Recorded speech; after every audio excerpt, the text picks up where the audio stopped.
হাদিসে একটা শব্দ আছে কুজা করা। এটা মানে কি? মাঝখানে চুল থাকে এইভাবে লম্বা আর দুই পাশ ফাঁকা। চুল কাটছেন যুবক ভাইরা, তো চুল কাটার সময় মেসি আর নেইমার স্টাইল কেন? রাসূলুল্লাহ সাল্লাল্লাহু আলাইহি ওয়াসাল্লামের সুন্নত বাবরি চুল নাই, রাখা যাবে? একটা হাদিসে আছে যার চুল আছে সে যেন চুলের যত্ন নেয়। যার চুল আছে কি করে? সে যেন চুলের যত্ন নেয়। চুল চলে গেলে তো আর যত্ন নেওয়া যাবে? যাদের নাই তারা কি বাবরি রাখতে পারবে? যাদের আছে সুন্নত বাবরি রাখা যাবে না ইনশাল্লাহ?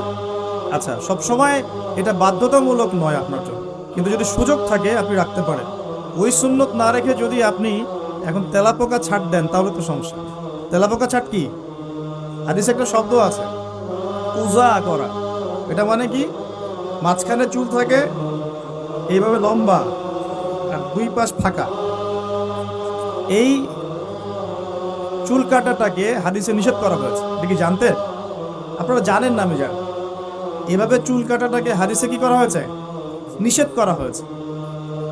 আর রাসূলুল্লাহ সাল্লাল্লাহু আলাইহি ওয়াসাল্লাম সবসময় একটা কথা বলতেন যে তোমরা ইহুদি খ্রিস্টানদের বিরোধিতা করো। তোমরা ইহুদি এবং খ্রিস্টানদের কি করবে? বিরোধিতা করবে। তারা দাড়ি কেটে ফেলে, তোমরা দাড়ি ছেড়ে দিবে।